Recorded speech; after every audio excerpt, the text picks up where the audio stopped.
Welcome to another episode of Talking NorCal, Active NorCal's official podcast. I am your host, Zach O'Brien. With me here, as always, it's Bob the Podfather. How you doing today, Bob? I'm great. Happy to be here.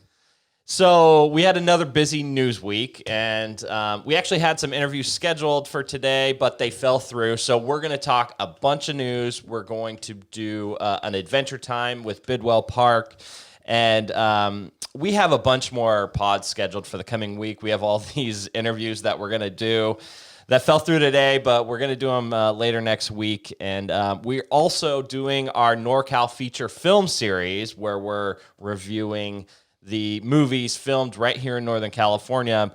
We've actually already done one, but spoiler alert, Bob forgot to hit record. No, that wasn't it at all. That was it though. No. There was a problem with the SD card, and long story short, I take full responsibility. Long story short, we did a full podcast on E.T. the Extraterrestrial, which we will be doing again. It's going to be better the second time. It's going to be better the second time, so no worries there. But you took my spoiler. I was going to bring that one out in the E.T. pod, but hey, that's all good. Well, we can do that as well. We will. So before we jump into this, just take a quick second and subscribe to Talking NorCal wherever you get your podcasts. We're on Apple, Stitcher, Spotify. We're everywhere. We're also doing video podcasts, so you can follow Talking NorCal on Facebook, Instagram, Twitter. Most importantly, follow on YouTube. We'll also be posting all these clips on Active NorCal's social and YouTube page. So check those out to see video highlights. I think we look pretty good on video. So totally. I don't know. You think we sound better or look better? Ooh, toss up. Hard question. I'm gonna go with look better.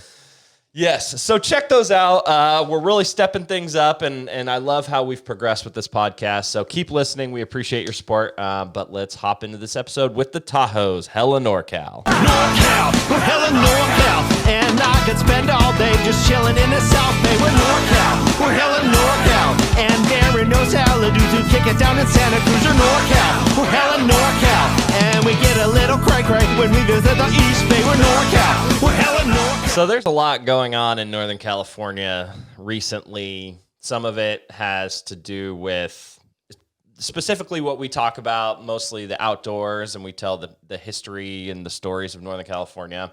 And with those stories come names. And we talked about this last week, and we have to update it because so much has happened.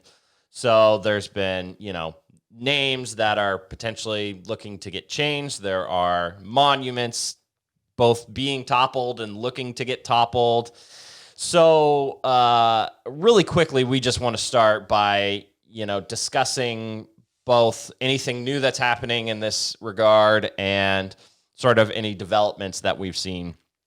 So we're recording this on Wednesday.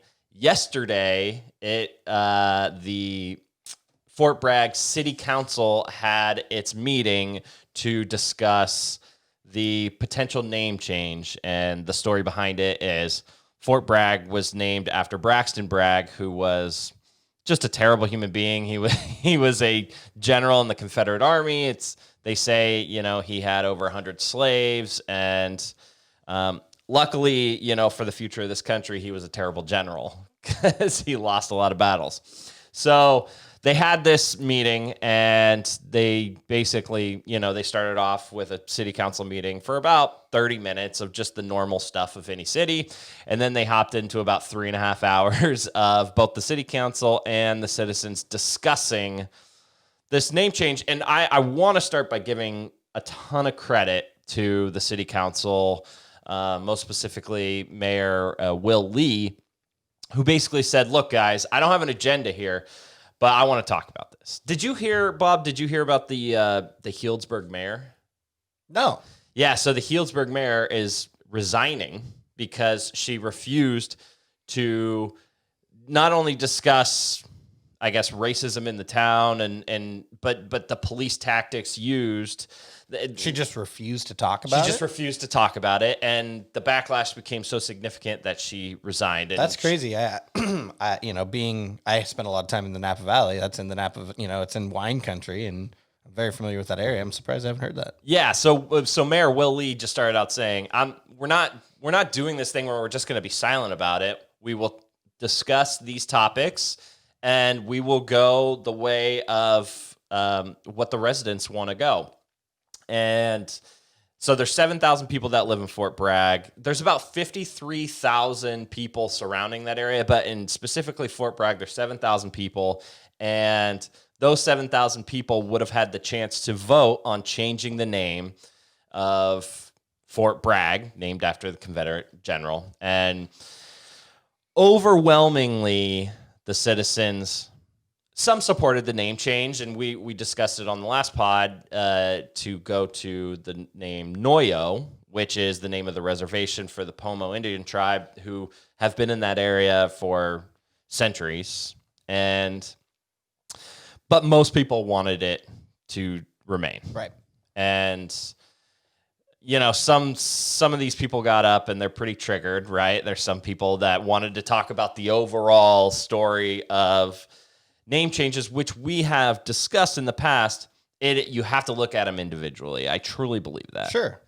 You can't just overhaul in generalization. I mean, you have to take it case by case. You have to, in my opinion, because some we need to keep, and some are significant to the people that live there, whatever the name may be, and others are memorializing these racist. I think a lot of it's hometown pride too. You've probably got people all over the place that have Fort Bragg tattooed on them somewhere, and they're like, "What? It's not Fort Bragg anymore." I mean, it's just like little things like that, hometown pride. And this was the argument of most of the people that came up to speak, and it was weird. They had like plexiglass. Everyone was wearing masks. And well, that's good. Yeah, no, it's good. And some people even did it via Zoom. They had about 2 minutes via Zoom. So at the end of the day, as some people supported a name change, and most people did not. At the end of the day, they decided to create a task force to discuss this further, and they avoided putting it on the ballot for November. So this task force is basically, and they really emphasized the fact that they want to include minority voices and Native American voices on this committee. And they're just going to look at it further. They're not going to jump into any action. And I really have to commend the city council for having patience. So basically, it's and I don't mean this in a bad way. It's a little bit of a stalling tactic. Basically, they're not going to put it on the ballot this year, but there's a whole task force together to look at maybe possibly doing it, because there's not going to be a task force for no reason. Why would you create a task force to potentially change the name of something and say we're definitely not changing it? I mean, it's just putting a pause on it and taking a look into it a little bit further, I think. Well, I think it accomplishes a couple things. One, it gives the people who really want a name change, it gives them a voice. It gives them some hope for the future in case this really riles up in the future and they decide to go with it. They can continuously talk about it, and have voices that are already established on this subject ready to roll if need be. Basically, they shot it down. They shot it down to put it on the ballot, and they said, but we're going to further this conversation. Whether you believe that they should change the name or not, I think they were smart in not, pursuing it immediately. They can always put it on the ballot later. By the way, city council has all the power. They could have sat up there and voted to change the name right then and there, So I think they used a lot of restraint. I think that's political tactic too.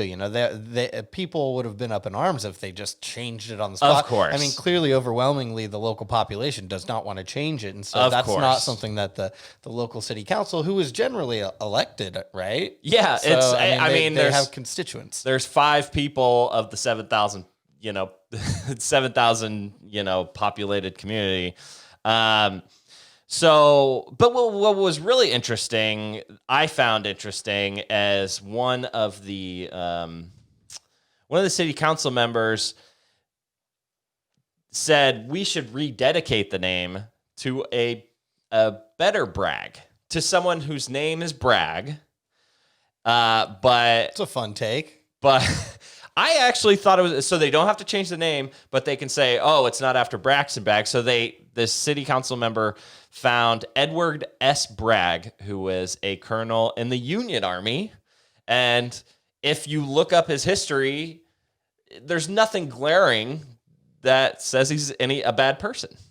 So that was one of the takes. That's like, pretty cool. I mean, it's not a bad idea. I like that. Another city council said, "Well, it's short-sighted." It's creative, though. It is creative. I mean, and he's thinking outside the box. they can get rid of anything that they have towards any the Confederate memorials town. that they have towards him, and maybe even rededicated to this new guy. And that's a story of their history. We combated this controversial issue by changing the how the name is to be perceived in the public. So that was interesting. There were a lot of interesting ideas out there, but at the end of the day, it will not be on the ballot. They're not going to change the name. If they do, it's not going to be anytime soon. And I really give credit to the people in control there who they did a really good job of handling the situation that reaches far beyond the boundaries of their town. And a lot of the people who voiced for this name change didn't live in the town. So that gave the town an opportunity to voice their opinion. There was another big news, which was new in Northern California as a name change. This one's actually really big. So Squaw Valley Resort, which is probably the most popular ski resort in Northern California. Top two. It's probably the most world renowned for a lot of different reasons. I mean, they had the Olympics there in 1960, and they announced that they will be holding a meeting with local Native American groups to discuss possibly changing their name. This I like this story because it brought me some education.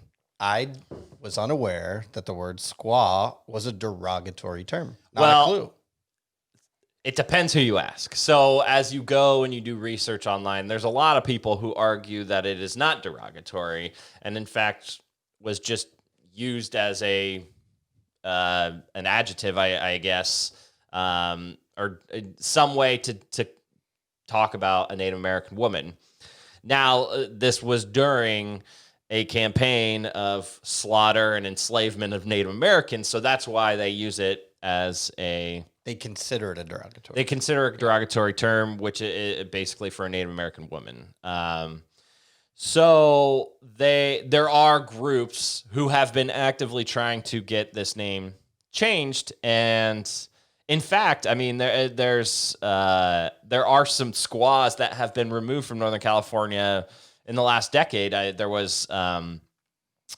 There's Frog Woman Rock, which is in Sonoma Mendocino County line, and that used to be called Squaw Rock. Frog Woman Rock was once called Squaw Rock. They changed that name in 2011. Just 2 years ago, in 2018, there was a peak in Sierra Nevada in the Sierras called Squaw Ridge, and they renamed it to a name that I can't pronounce, Hungaleti. It's a native word, ridge. So this has precedent, right?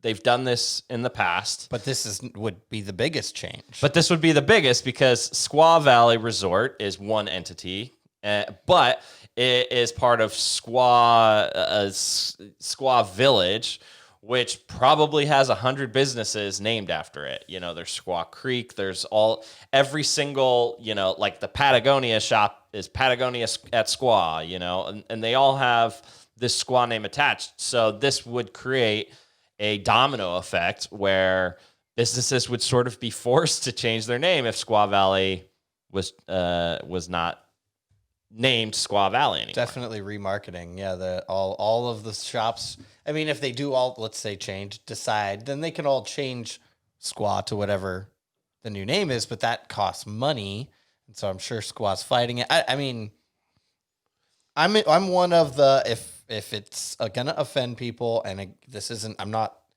I'm not offended by Squaw, but if there are people that are, I'm more leaning towards not offending people. And at this point in time, if we're going to be changing things, let's talk about all the things that we should be changing, get it all done. I'm not saying in a far sweeping way, but like, let's just all address it all right now so that we don't have to come back to it 10 years from now. Now, but yeah, I can see both sides, but again, it's kind of, for me, it's a sensitive time. I think it's important to have dialogue because, for one, when I see Squaw Valley, I don't think of a racism term. Well, again, I didn't even know it was a derogatory term until I read the article on Active NorCal. By the way, this is what all the people in Fort Bragg said. They didn't know that it was named after a Confederate. They didn't know he was a Confederate general until people started bringing this stuff up 5 years ago. But it's good to have these conversations. So, unfortunately, there are differing opinions on this. There are Native Americans who want to embrace this name, Squaw, and there are some who find it derogatory and want it, erased from business names and promoting use of the word. So it's really hard to really decide on this one because I don't know what the majority of the natives feel about it. And that's a good point. So the resort at Squaw Creek, which is, just a little resort right there by Squaw Valley, they actually had a meeting to discuss changing the resort's name. And they brought in Native American groups and then they decided to keep it. So I'm not part of those meetings. I have not been able to discuss this with enough Native Americans to decide how I feel about it. I am totally with you. If it offends them, let's get rid of it. No doubt in my mind, if it is deemed a derogatory term by the majority of Native Americans, let's get rid of it.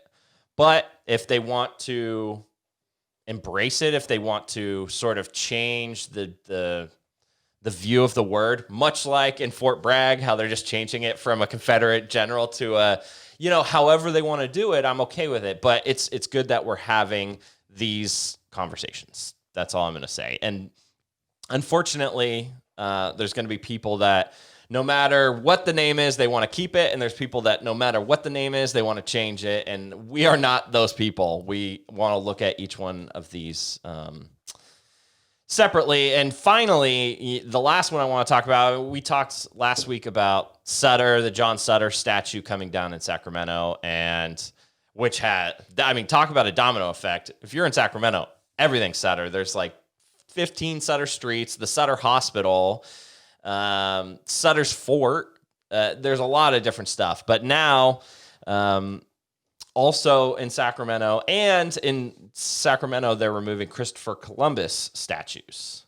Yeah, talking about things that may or may not offend Native Americans, this one's probably on the top of the list. And this one's probably the most controversial because we have embraced Christopher Columbus as kind of an American, I don't want to say hero, but I mean, he's the one that founded the United States as we know it from a European standpoint. For the Europeans, yeah. So this to me is really fascinating, and it's been part of the conversation for years. I mean, Columbus Day has been a national holiday since I can remember, but it's not anymore in California. But it's always been kind of scoffed at because of the bad reputation. There are good parts of Columbus, which is his exploration of the world and bringing Europeans to America, which had its downsides. I mean, if you look at the pure slaughtering and the way we treated Native Americans, it's a bad part of our history, but we wouldn't be here probably if it weren't for. Yeah, there's no question. I mean, somebody would have discovered the United States, America, other than Columbus. If Columbus didn't, who knows who it would have been, what continent or country they would have come from. But right. Yeah, I mean, as a country, Christopher Columbus is the reason that we have this European background. Right.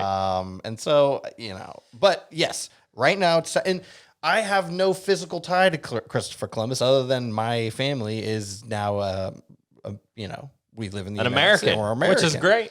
I love it, but Yeah, so basically they removed Christopher Columbus from the state capitol building here in Sacramento.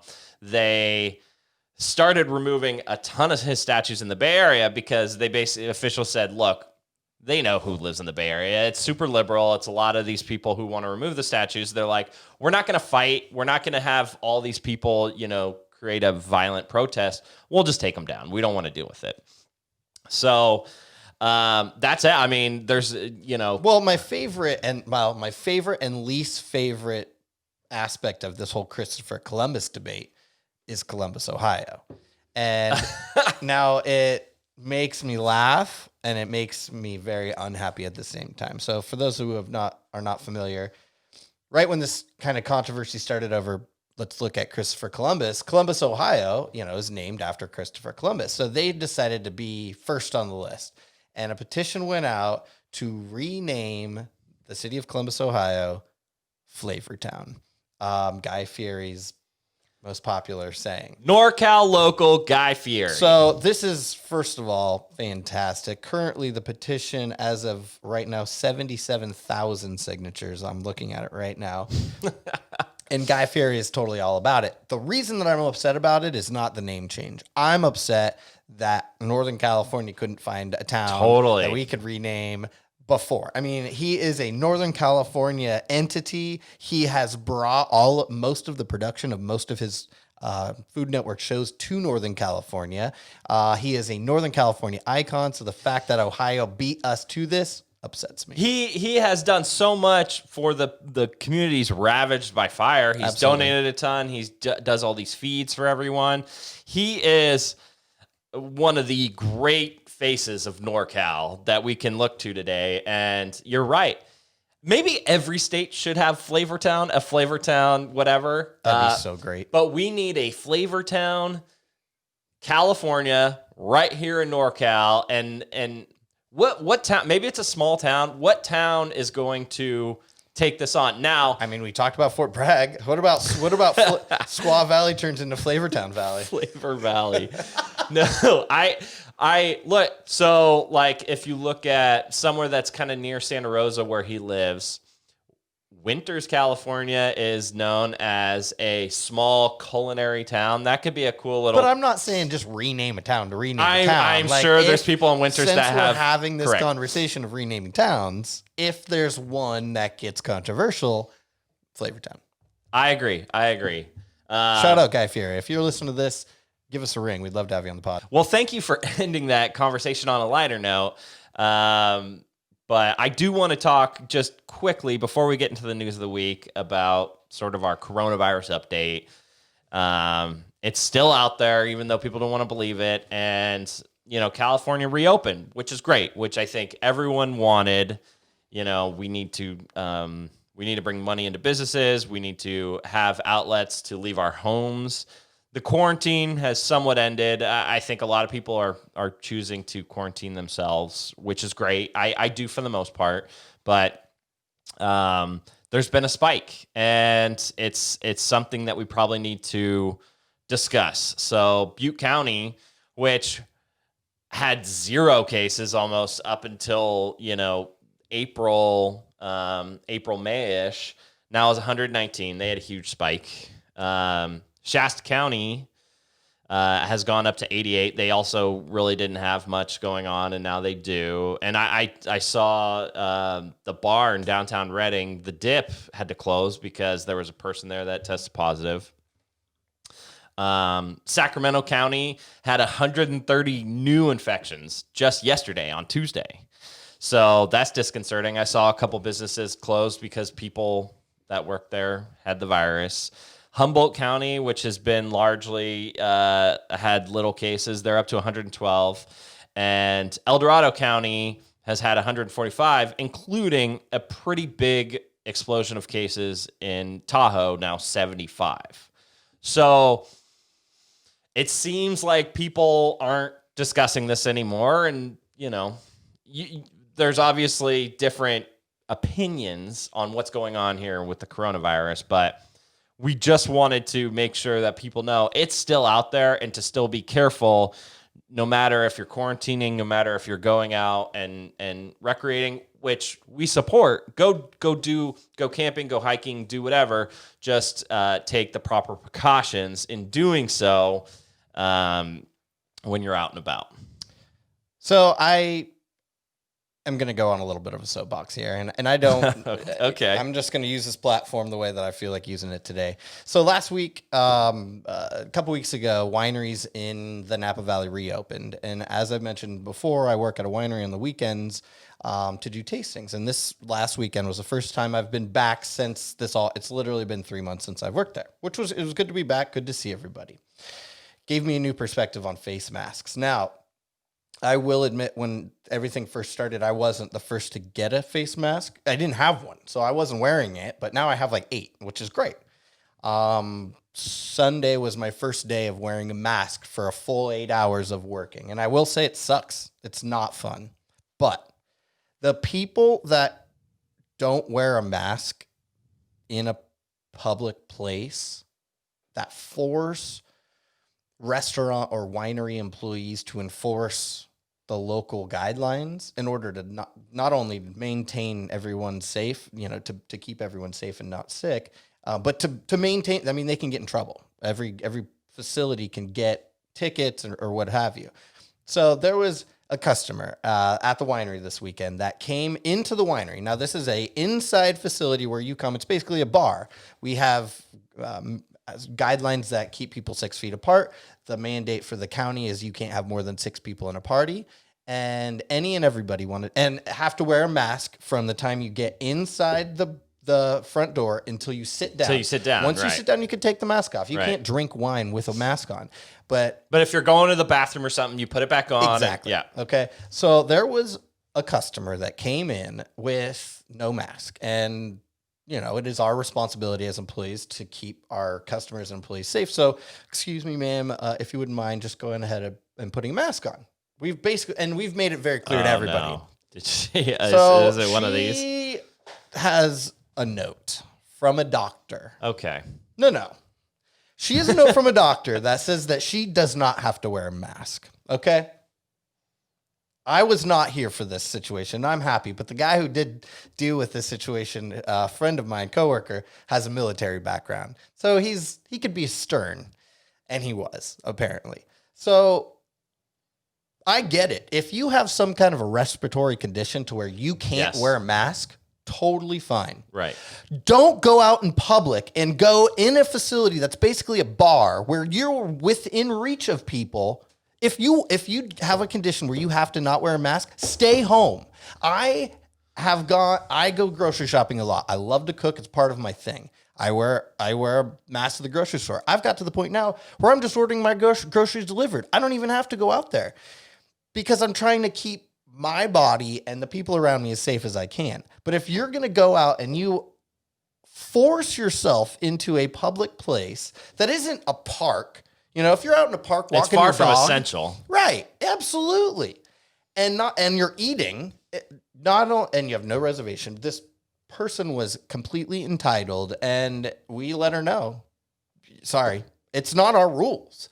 And the fact that you're barking back at us thinking that it is our rules, and I actually agree with the rules, but that has nothing to do with it. We, as an organization, the winery, can get in trouble. We're also I've never felt more vulnerable than I did this weekend as far as coronavirus. And now, I don't want to get it. And seeing how many people I'm interacting with and trying to keep the social distance guidelines, it's really difficult. And so when you have people that just feel like they should be able to break the rules because whatever, they know a doctor that'll write them a note, don't be an asshole. If you're going to go out into a public place like that, bring a mask. Yeah, so you're right. There are situations, and I've read specifically of people that I know who have respiratory issues that they cannot wear masks. Don't go to a bar. You can go to the grocery store, go for a hike, go to the park. There's a lot of places that in my opinion, you don't need a mask. I think the science shows, and I'm no scientist, but what I've read is that this, it's really hard to pass it outside. And if And for some reason, wearing a mask has become a political statement, which I don't understand. I get if you don't want the government telling you what to do, that's fine. But you're not doing it for the government. You're doing it for your fellow man. You're doing it for your neighbor. You're doing it for your community to stop the spread as much as you can. And even if it's a small, only if it makes a small impact, let's just try to get rid of this thing. Totally. It just. I completely agree with you, and it's hard. I can't tell you how many times I've hopped in my car and been halfway to the grocery store and forgot my mask. And I all have. I have to. I turn keep around. one in my car now, just in case. I keep one in my car. I always have it in my pocket just in case I need to stop at a store or whatever. But I completely agree with you. And it's not only it's just to make some people more comfortable. I do know there's people out there who are more susceptible to this thing. This was an older woman too, totally susceptible. And you have a respiratory condition anyways. Go the hell home. But it's not about her. It's about the other people. It's about someone who might have a condition, which they probably shouldn't be at a bar either. Correct. But guys, this isn't a political thing.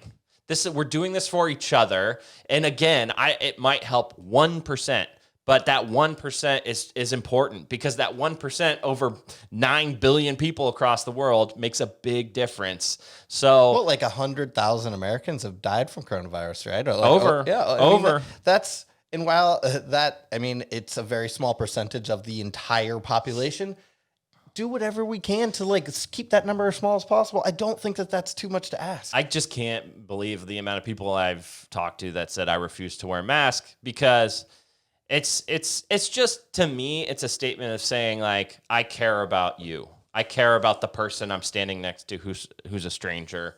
I don't know your story. I don't know what you're going through, but I care enough to to make you feel safe and to possibly, stop this thing as much as I personally can. So, yeah, there we go. Let's not go too far into this. I absolutely agree with what you said, and I hope people just have some empathy and some kindness towards their fellow man. So, there we go. You want to get in the news of the week? Let's go. Okay. What do we got? All right, first NorCal note of the week. Yosemite National Park closes campgrounds amid COVID-19 spike. Yeah, well, there's a couple reasons, but basically they closed 9 campsites. There's a couple reasons. Yes, there is a spike, and they're trying to keep basically less people staying overnight in the park. They're trying to keep their traffic to in and out day use people, which the same rules are applying today as they have. You have to go online through their online lottery and get a day pass, and you might not get one the day that you want. It is what it is. They're allowing half the typical traffic to come in. So with all these less people and the closure for 2.5 to 3 months, they lost out on a lot of revenue from the day use. So they're having trouble paying employees, and they're having trouble just financially, supporting itself, which Yosemite is usually a riches of day use passes and wilderness permits and half dome hiking permits. So they just don't have that money to pay the people, and they don't want to put too much work onto the employees that are still working there. So they close down these campsites, and this allows for them to not only keep their workers safe and not having to deal with as many people and trash and everything that comes with it, but there's just less traffic in the park. Just part of the repercussions that is, COVID-19.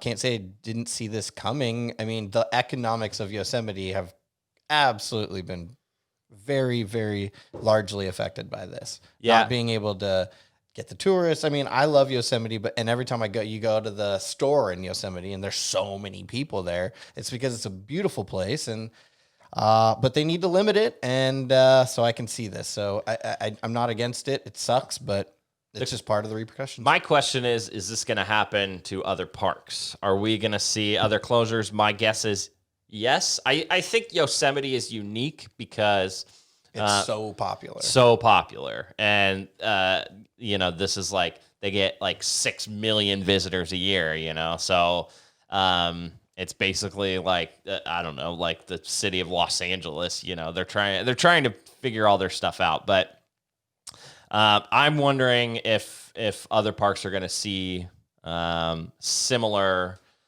repercussions from this spike that was inevitable, that we all knew was going to happen from coronavirus.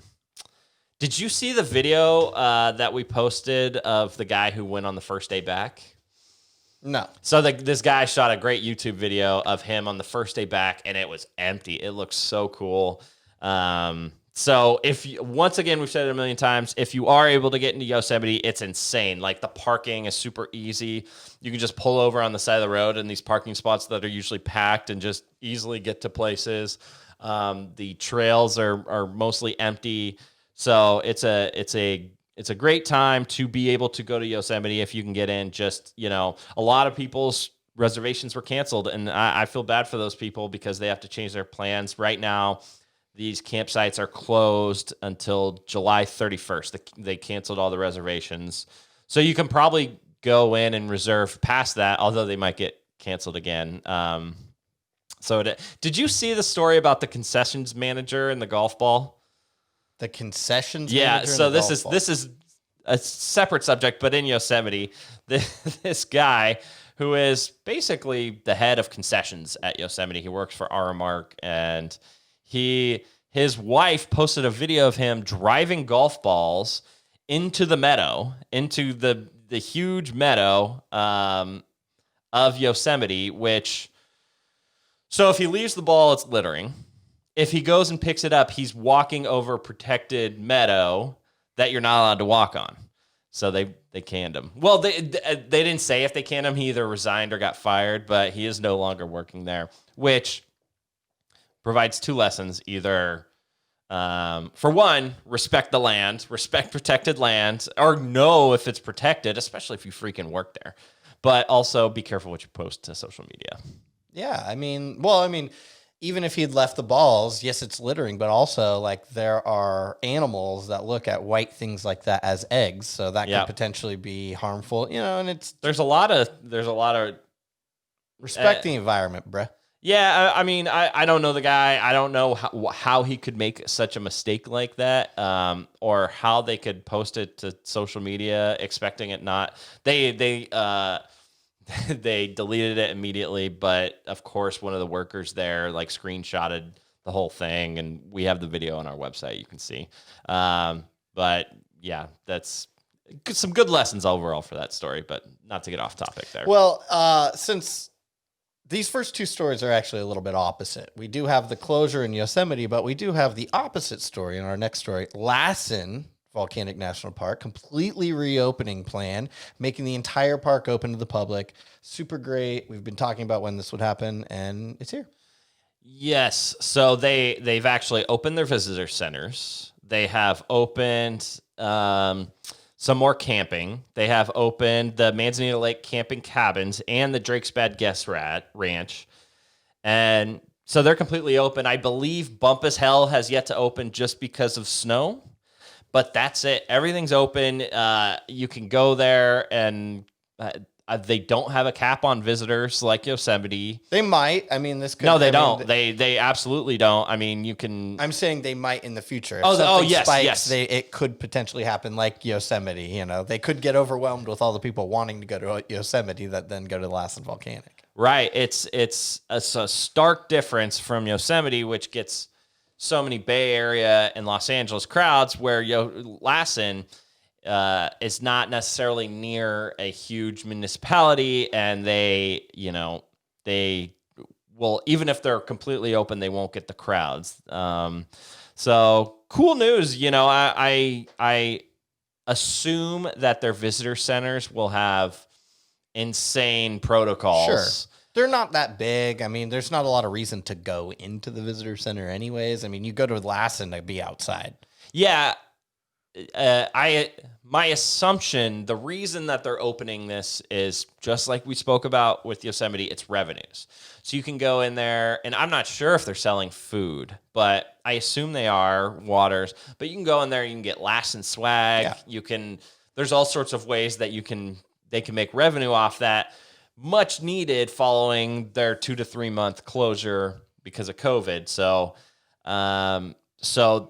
you know, if you do want to go to the outdoors, I recommend Lassen. I don't know what the reservations are looking like right now, whether they're full. I mean, I assume, you know, if you are looking at 2-3 weeks out, you could probably get some camping space. They just announced this last week. So, but great news. Yeah, totally. Completely the opposite of Yosemite, but great that more things are just completely open here in NorCal. So anyone that was looking to go to Yosemite that now can't, we recommend Lassen Volcanic National Park. That's right. Absolutely. All right, let's get to the next story. This one's kind of weird, kind of fun. Mountain lion wreaks havoc on streets of San Francisco. So I mountain lion or mountain lions. I think it's one mountain lion. So basically, it was early last week. There was a video of a mountain lion cruising through Russian Hill, a neighborhood which is sort of on the north end of the city, and it was terrifying. I mean, it's terrifying. I mean, God knows what you're going to run into on the streets of San Francisco anyway, but a mountain lion is the least you expect, right? Great point. So there was a mountain lion seen. Yeah, I think it was last Tuesday. Then another sighting was seen kind of on the other side of the city where this camera picked it up. It was freaking walking right next to this other guy who had no idea.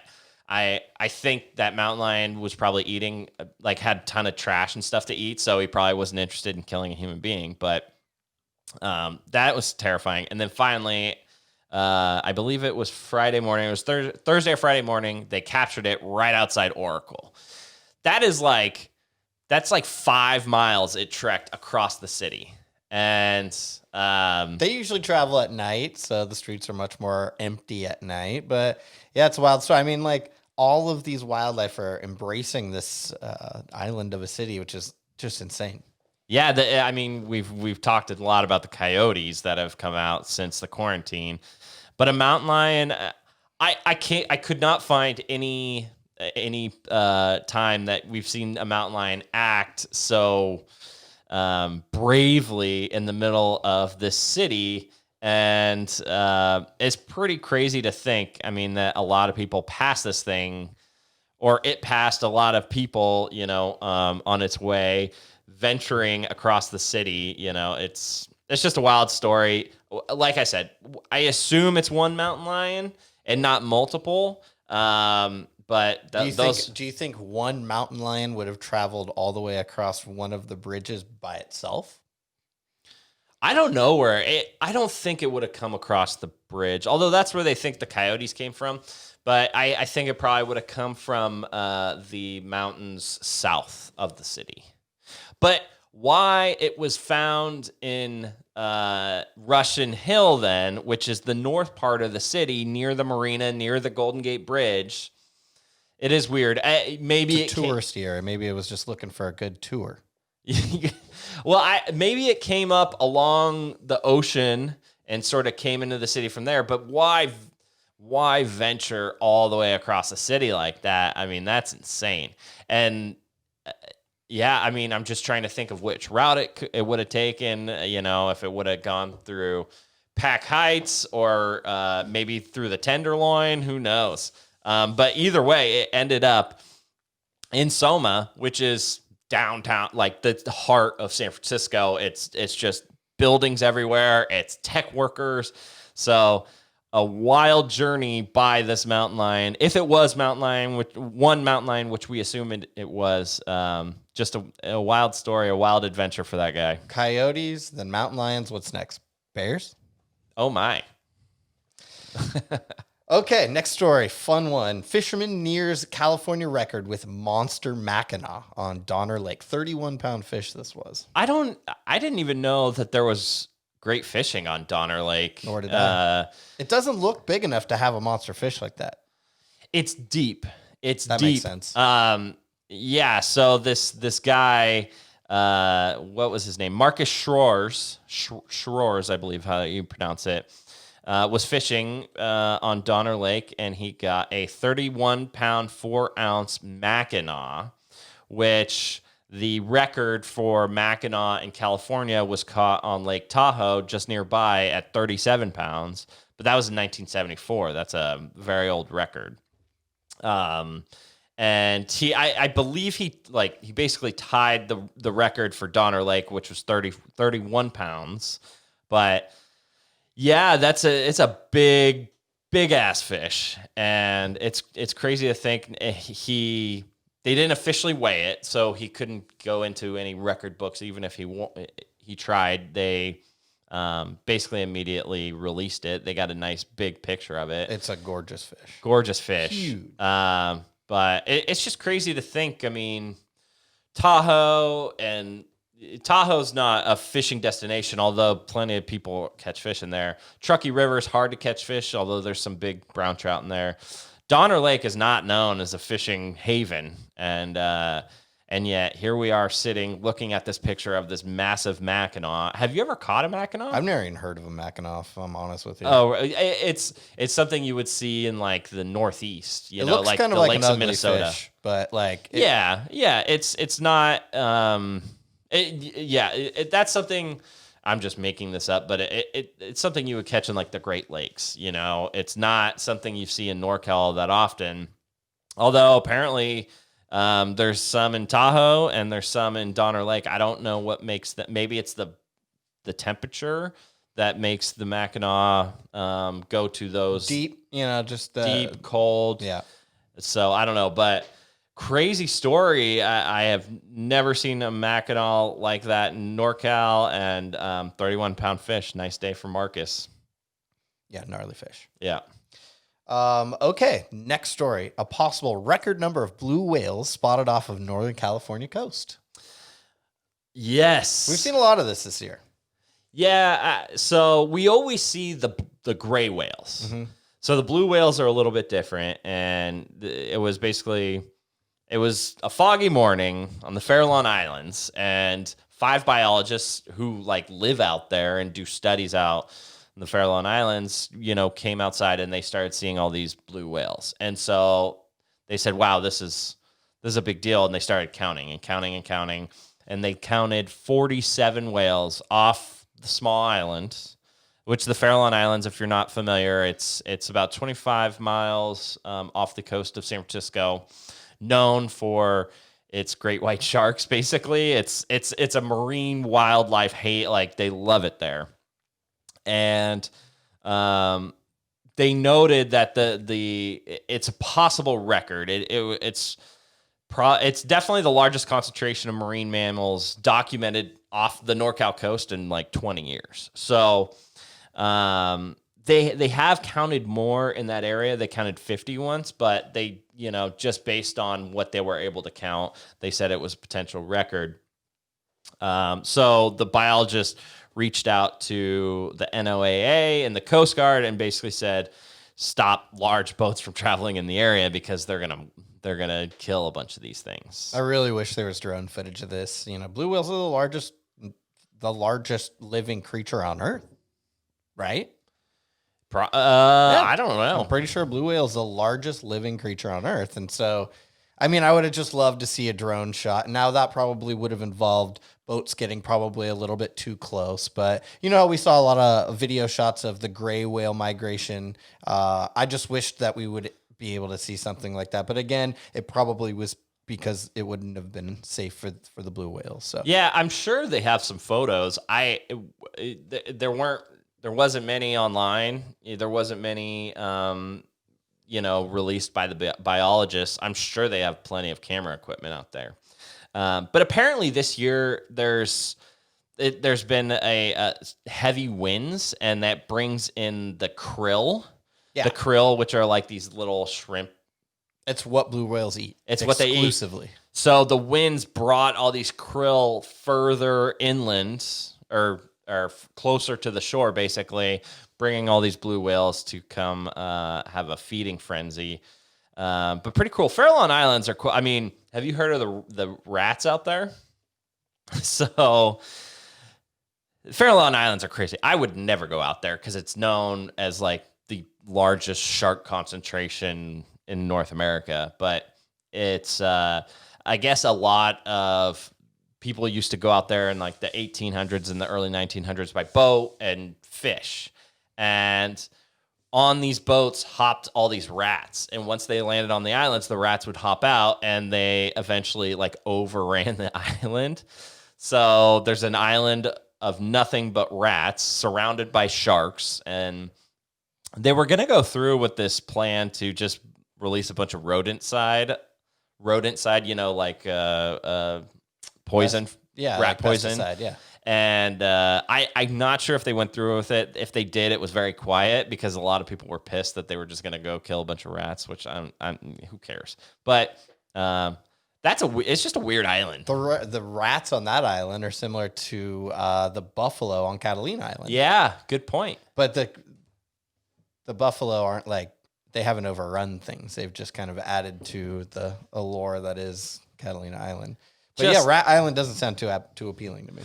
Rat Island surrounded by sharks. I'm good on that. I'm good. There's got to be some kind of like sea lions that like eat some of the rats, right? Like that's I don't probably know. Don't sharks generally like surround islands that are habited or like to be grazed and like rested on by something that they eat? Well, there's just a high concentration of marine animal activity. So, and I don't know what the ecosystem between like the San Francisco Bay and the islands is. It's maybe like a little bit. It's got to be some sort of like mountain ridge underwater where there's a lot of activity, whereas where they can like be low and come in high. I don't know. I'm just making this up. There's probably food for the smaller fish, which makes them get bigger, which then the bigger fish then eat. And so it's just a healthy environment for marine life to live. Yes, but not anywhere. I'm not an ocean guy. I will not be going anywhere where sharks hang out. That's just how I am. So Same. I'm good on the Farallons. All right, next story. This one I really, really love. Tahoe high schoolers experienced the perfect social distancing graduation atop Sierra-at-Tahoe. Yeah. So I don't know if you have it around. In my neighborhood, all the there's like signs on all the lawns, like congratulations, graduates. Cars are decorated. Cars everywhere. are decorated. It's a weird year because they can't, celebrate basically what they've been working for their entire life, which is to graduate from high school and become an adult, whatever that means, go to college, get a job, whatever. So the Tahoe area actually has so much outdoors surrounding it that they're like, well, let's do some sort of graduation in the outdoors. And they came up, I guess the superintendent for the Tahoe school saw a similar graduation. And so he reached out to Sierra-at-Tahoe and they started running the lift for these guys. And this weekend they did a full-on graduation at 8,800 feet atop Sierra-at-Tahoe. The students, it was South Lake Tahoe and Mount Talac, could take photos, and just a really cool idea. They go there, their families stay in the parking lot, they take the lift up by themselves. There's no snow, obviously. They get to the top, they get their diploma, they take a picture, and they ride it back down. It was a great idea. The pictures are electric. I think it's just such a cool idea. I mean, I know that everyone feels bad for them not being able to graduate. I personally didn't graduate high school, so it's not as big of a deal to me, but I love that. I personally think that these guys had a great year because, like, they only really, who actually loves going into school? they had to work. They got to do school from home, which is kind of every high schooler's dream. That's especially what my with dream like was. senioritis. And these guys are now graduated. They get to take a lift up and graduate at top Tahoe. All the pictures are fantastic. It looks like they had a professional photographer there that did a great job with the mountains in the background, nice flowers. Yeah, kudos to this school and the principal. Obviously, living in Tahoe, it gives you advantages in these times where you can go easily, practice social distancing. Sierra-at-Tahoe. Well, for one, Sierra-at-Tahoe is one of my favorites. I grew up riding that mountain. I know that mountain like the back of my hand. They do a lot of stuff at the top of the mountain. They did on Valentine's Day. They were doing marriages at the top. Yeah, I think it was like $100. They bring you up to the top and they marry you. So they're always coming up with fun ideas, and they're sort of the local mountain for South Lake Tahoe. And in that sense, they really gave the locals something that they deserved, which was a special ceremony for these students who, some of which probably worked really hard to get there and they couldn't celebrate like they liked. It was still different. The kids were separated from each other. Everyone had to practice social distancing. That was the rule. As they should have. As they should. But just the pictures are great, like you said, and these kids just riding up, the lift is cool. And great idea. Kudos to both the superintendent of the South Lake Tahoe schools and the leadership over at Sierra-at-Tahoe for giving these kids something they can remember. Yeah, absolutely love it. Let's go to the last story of the day. This one's a pretty story. The sunflower fields of NorCal are in breathtaking bloom right now. Yeah, I don't have much to say on this other than it's that time of year. Yep. It's in the valley, sort of outside Sacramento and beyond. There's actually a lot of sunflower seeds around the valley of Northern California, but they're blooming, and usually they bloom around July. This year, with the lack of precipitation in spring, they're blooming a little bit early. But the pictures have come out and they're fantastic. There's a lot of different farms in Yolo County, specifically like the Woodland-Dixon area, that are great to go. It's private property, so you do need to get permission to go and see them. But I mean, driving on the roads around Dixon and Woodland, you're just going to see a ton. And I just, this season's fun. I love seeing all the sunflowers. Now, let me ask you, what are they pulling the seeds from these things? So what they do is some of them are grown just to be sold as sunflowers that are just beautiful looking. You can go to the grocery store and buy a sunflower right now. Some of them are being harvested for that, but most are for sunflower seeds. So they won't be picked until they are dead. They let them die there, and so the seeds are easy to harvest. I will say, and so I drive, there's two ways to get from Sacramento to the Napa Valley. There's 80, and then there's through Winters, which is kind of like the back mountainous way. When I go to the winery, I take 80. When I come back, I go through Winters because it's more beautiful. I get to drive by Lake Berryessa, and I can stop at Puda Creek and fly fish if I want. I just like going back that way. When I go back home through Winters, there are so many sunflower fields. It's amazing. And I was driving back, and there's a lot of cornfields too. And I was noticing the other day when I was driving back, the cornfields look substantially taller this year than they did last year. To me, maybe it's just off, but yes, the sunflowers blooming earlier. They also look kind of more fertile to me, but that's probably just because I have no idea they look taller. The sunflowers look taller to me this year than they did last year. I could just be misremembering, but it is really interesting. It's pleasurable to drive by those fields. And yeah, it might be illegal to get on the property. You can take really nice photographs just from the side of the road. Yes, let's reiterate, you can't just go into these sunflower seeds and start stomping around because this is private property. These are farmers who make their living based on these flowers, but every single summer, the photography to come out of these fields is fantastic. And we recommend just drive past them. You'll really enjoy it, especially at like sunset or sunrise. But we got to get a drone out there.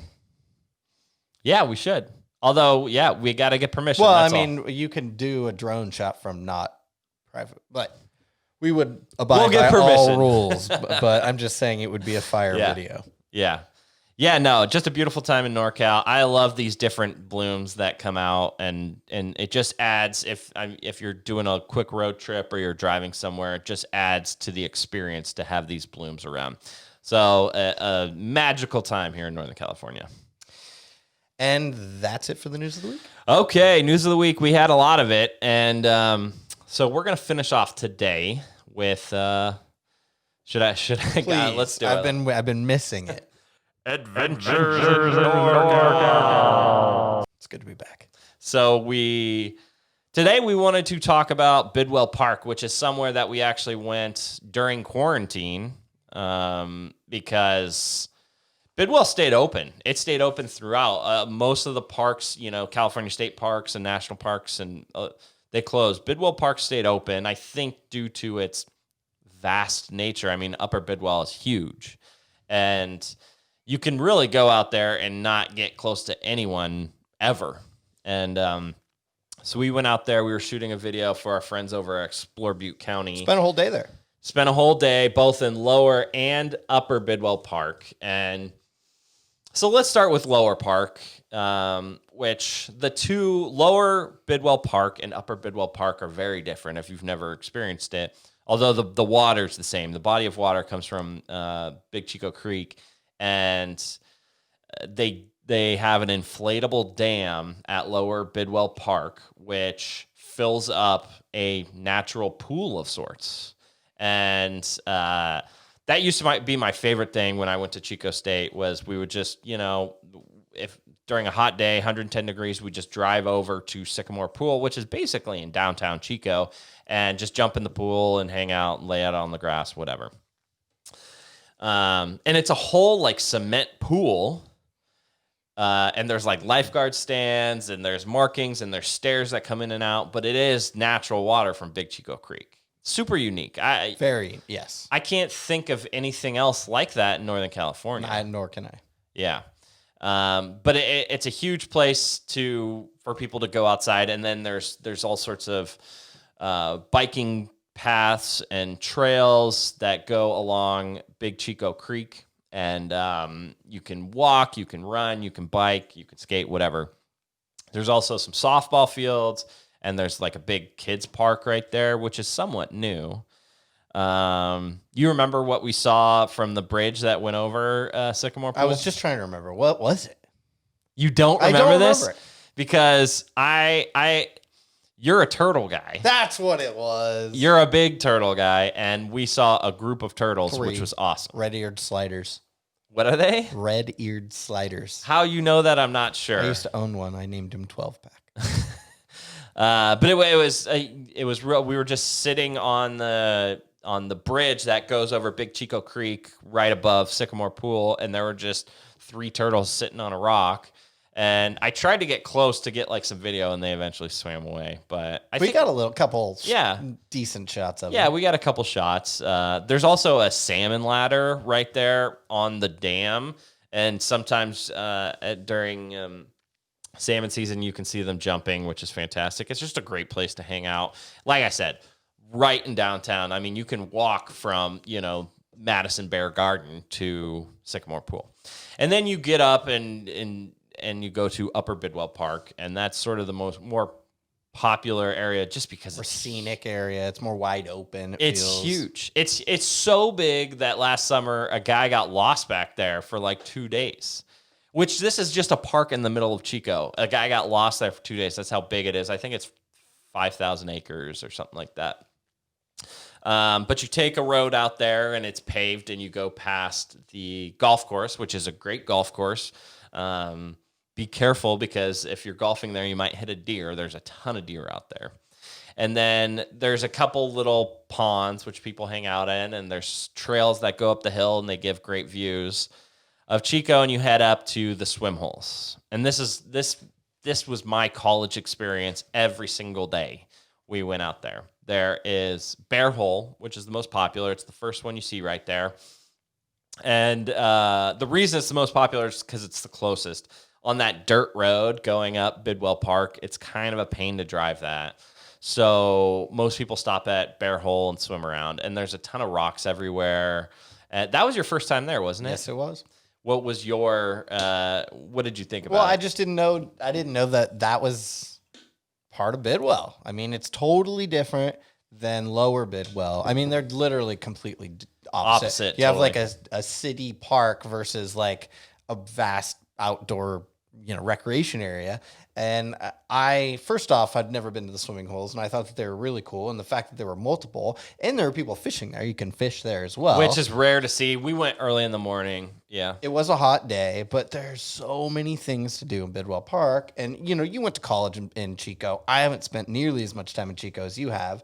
So it was fun for me to learn about the different things you could do in Bidwell. Yeah. So we went to Bear Hole, and then we went up to Salmon Hole, and I hadn't been there, and it's got to be 6, 7, 8 years, and it's different. They now block off the dirt road. You used to be able to drive and park there, and maybe they open it up at some parts during the year, but it was blocked off that day, so we had to hike up to Salmon Hole, which means there's no one there. There was no one there. That was great.